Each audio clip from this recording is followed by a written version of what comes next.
Hey crew, it's Presley. We're going to do the second part of the notes, which are pretty short today. We're going to take notes up through the foot binding stuff, and then I've got a short 10-minute or so documentary on foot binding that was done by National Geographic. And then you all will have the remainder of the hour to read an article by the How Stuff Works people about foot binding and answer some questions. And then if you have any time after that, please continue to wrap up your Empress Wu Janus figures from yesterday. All right, so we left off talking about the Tang Dynasty and how the Tang Dynasty had focused a lot on art and had shown a lot of economic advancement and the growth of cities thanks to the use of paper money and the completion of that Grand Canal. After the Tang Dynasty falls apart, the Song Dynasty is going to be the next dynasty. They are going to reunify kind of parts of the Jia, the Lao, and what had been the Song Dynasty back into an empire.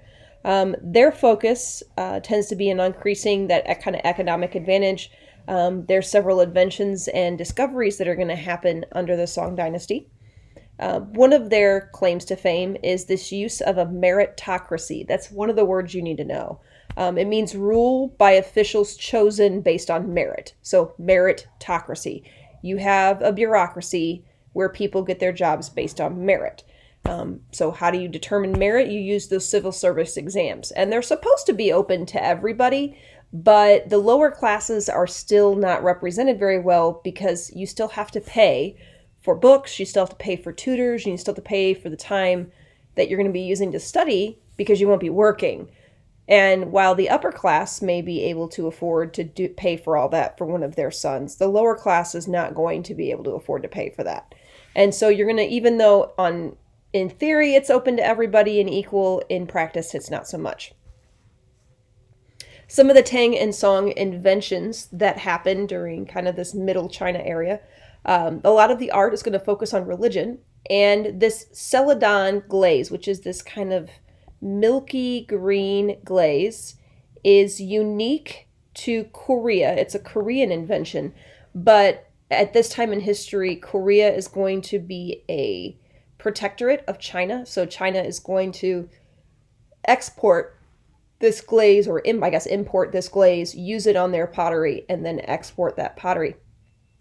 Movable type now has moved into China, and so lots of books are being made and shared, and there's an explosion of learning that happens as the price of books goes down. And some other inventions that happen, there's going to be other inventions that are going to improve warfare techniques, science, their understanding of astronomy is going to improve, and continued work with medicines and surgical procedures and things like that. So Tang and Song China is a pretty good time to be there, except for this thing, foot binding. Foot binding begins during the Tang Dynasty and continues for over 1,000 years. Foot binding is not going to end as far as an official practice until Mao's China in the 1950s. Now there are still going to be, kind of in the backwoods, cultures are slow to shift. So to this day, there are still a few women who are in their probably 80s and 90s now that would have grown up, out in the mountains, out in the countryside, and would have had their feet bound as children. So how does foot binding work? It's an attempt to stop the growth of the foot.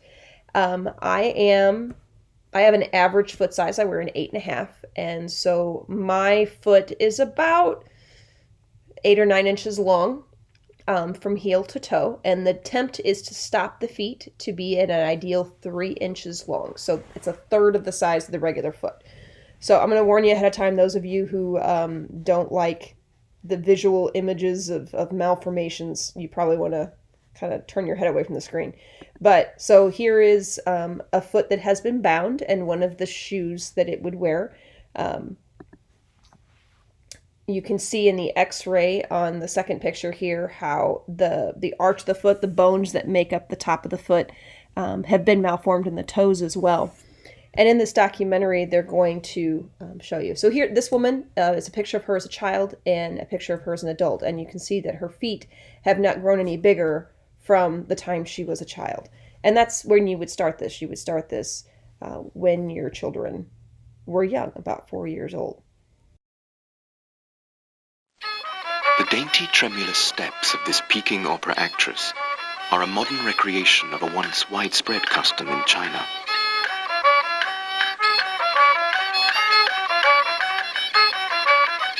Her tiny feet, no more than 3 inches in length, are in fact false. Her real feet concealed in specially designed supports above them.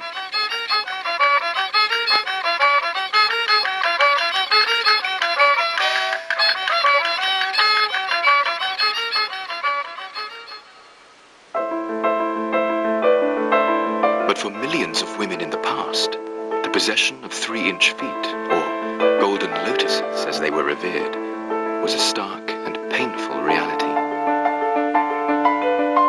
Ordained by male and female society as the epitome of feminine beauty, into these tiny, finely embroidered lotus slippers and shoes, Chinese women fitted their tightly bound feet. But beneath the layers of mystery and embroidery and bindings and perfume, lay almost unimaginable torment and pain. Torment and pain that would haunt an entire nation's women for over 1,000 years.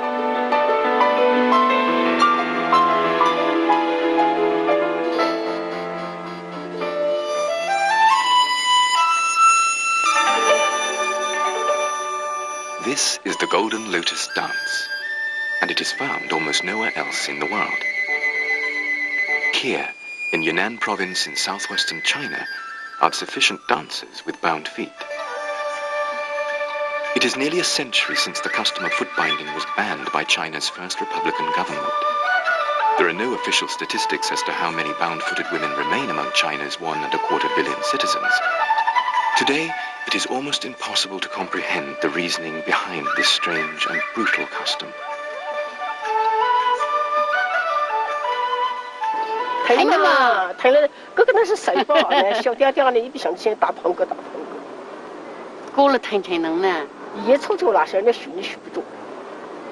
我们这个90地的过世那来干哈都会走路了。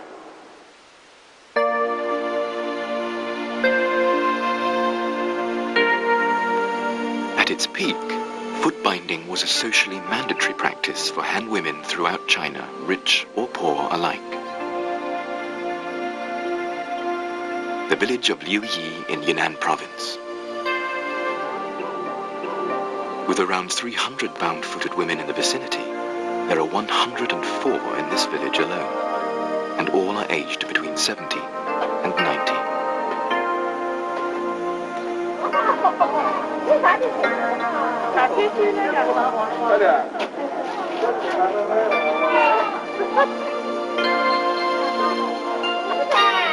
These old women, who have lived in this village for most of their lives, are the final chapter in the history of foot binding.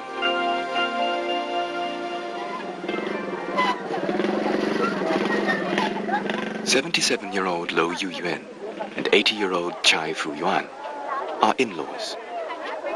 Lo's feet were bound at the age of 5, and she was married at the age of 14.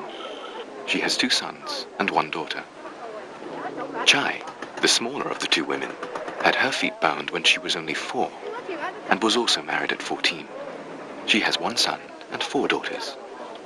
所以是大家的，你生的你他们4岁5岁不嫁过，不过我们你小的说啊，做个娘生些姑娘，然后叫的比别嫁过，是大的比样子。你发过的小妹好好。娘们说不过小没有了在哪？娘们要怎么过小？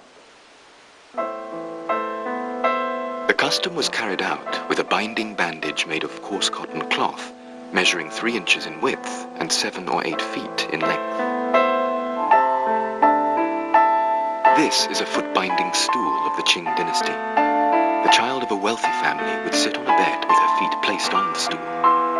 The special roller was used to tighten the binding bandage. Inside the little drawers were scissors, perfume, and alum. all essential for the beautifying ritual.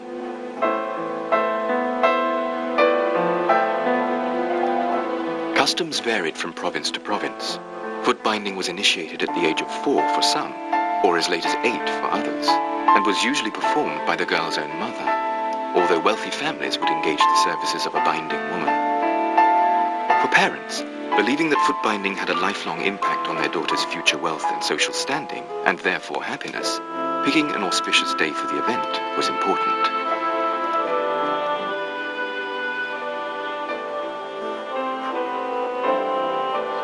From what we see now only as the astonishing mutilation that resulted from foot binding, it is difficult to remember that for the Chinese, it was once thought of as the height of sensuality.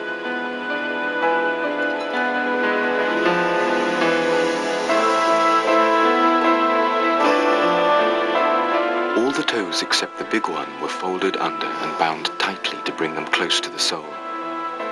The feet were known as golden lotuses only if they were 3 inches long, silver if they were 4 inches long, or iron if they were more than 4 inches long.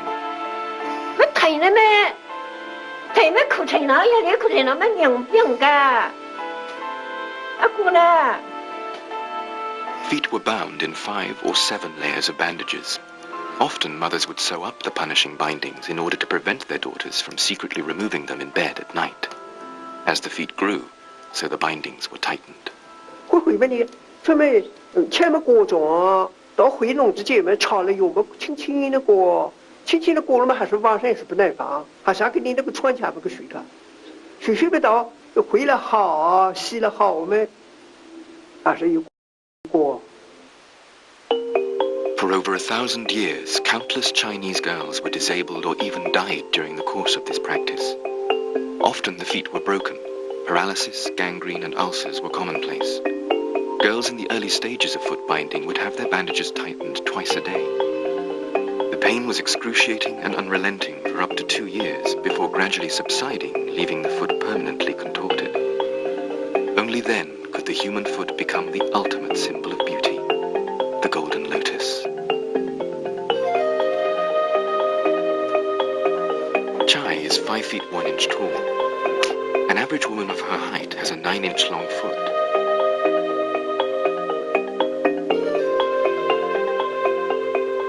But Chai's deformed little foot measures only 5. All the toes except the big one, which still protrudes, are deformed and bent, hidden under the sole, and the 2 smallest toes have been completely disabled. The instep has been bent to form an arch. The bridge bulges markedly, and a cleft has been formed in the middle of the sole. The joint between the foot and the heel is fractured. Because of this severely restricted growth, the lower legs of bound-footed women are incredibly thin.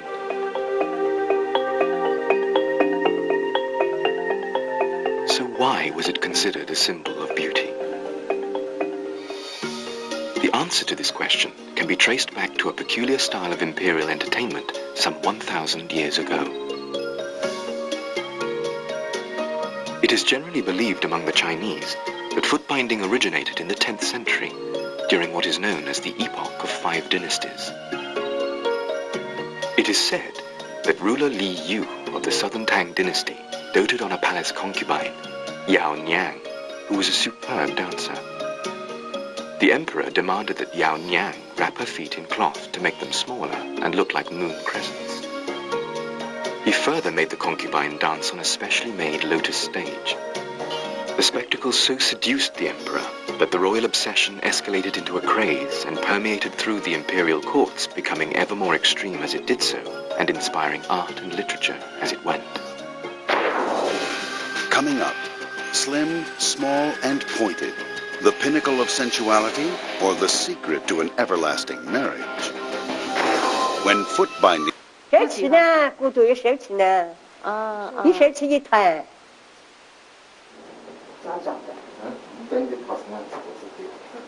32-year-old Lo Bin is a doctor at the only orthopedic clinic in Liuyi village. He learned how to treat bone fractures with Chinese herbal medicine at the age of 17. The elderly foot-bound women like to consult him for their foot problems. them is his 72-year-old grandmother, Mrs. Lo, who first had her feet bound at the age of 7.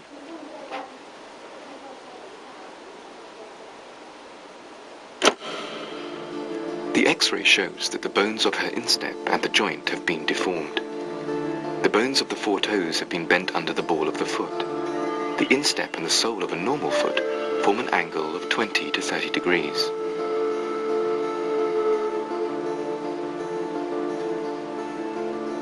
But the instep of a foot-bound woman is deformed so that it bulges and forms a 60 to 80 degree angle with the sole.